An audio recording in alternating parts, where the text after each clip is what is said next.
Not exactly shocking at this point, but Prince Harry's latest stunt has left royal insiders shaking their heads and muttering one word over and over again: entrapment.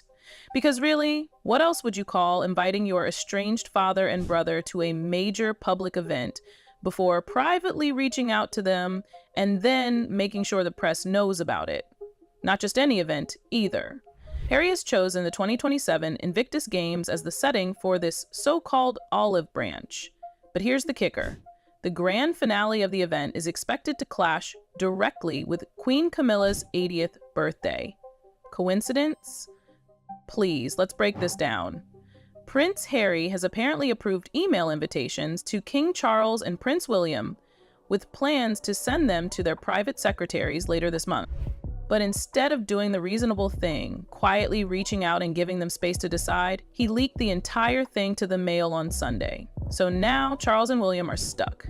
If they go, it looks like Harry won. If they don't, they risk being labeled cold and ungrateful to a cause that supports wounded veterans. That's what makes this so sly, because the Invictus Games isn't just some family barbecue.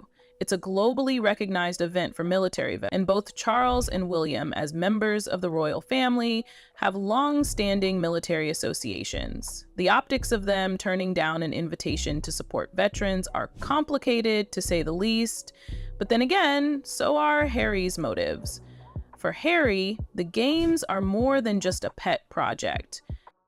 They're his last remaining crown jewel, a cause he founded and continues to cling to, especially as everything else in his post-royal life becomes a PR minefield.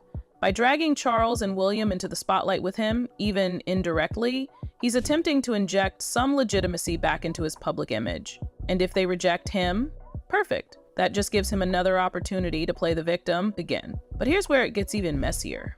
According to reports, William has completely checked out when it comes to his younger brother.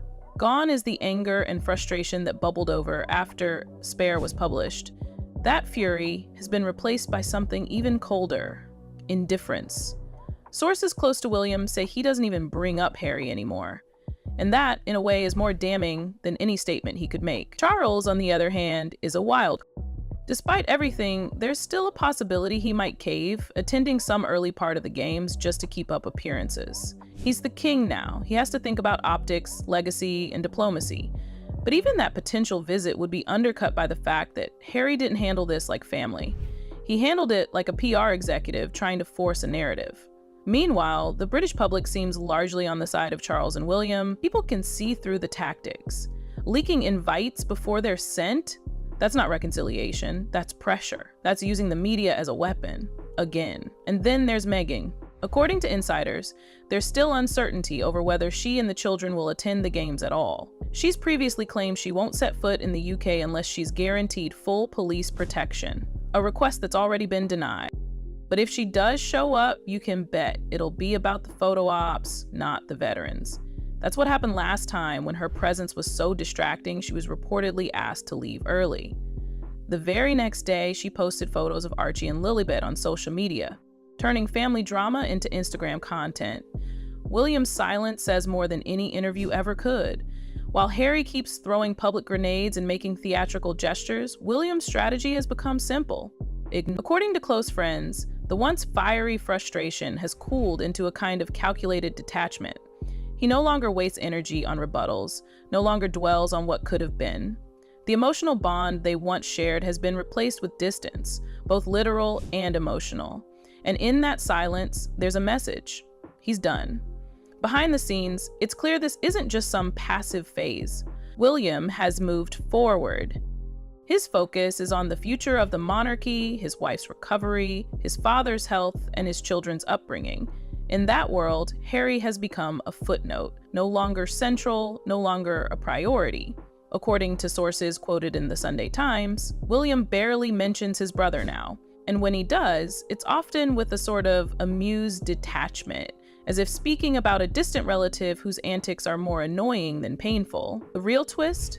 The latest leaks surrounding the 2027 games may not have even come from Harry directly. It's believed that one of his close friends, possibly on his instruction, whispered the details to the press in an attempt to generate buzz. The problem is, this kind of tactic only reinforces the reason he's been frozen out to begin with. Charles and William have spent years dealing with the consequences of Harry's media games. And every new headline like this one reminds them that trust, once broken, is nearly impossible to rebuild. King Charles, meanwhile, is caught in a web of conflicting obligations. As monarch, he represents the entire royal family. As a father, he may feel the sting of separation. But above all, Charles is a man deeply concerned with legacy. His reign has already been marked by health battles and mounting pressure to modernize. There's a growing sense that he might choose to attend the games not because of reconciliation, but because he wants to be seen supporting veterans in duty. But even that would come at a cost. It would be seen, rightly or wrongly, as bending to Harry's agenda. And speaking of agendas, Meghan's role in this entire dynamic remains as controversial as ever. There's lingering doubt over whether she has any genuine interest in repairing ties. Her past appearances at Invictus have been more about wardrobe headlines and curated photo ops than meaningful engagement.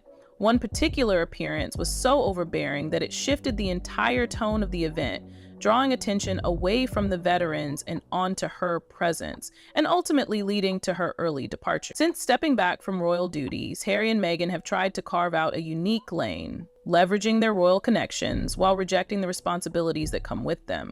But the cracks are showing. Netflix, once considered their most loyal backer, recently announced a partnership with none other than King Charles. A new documentary celebrating the King's trust will feature Idris Elba and Charles himself, bypassing the Sussexes entirely. The timing couldn't be more symbolic.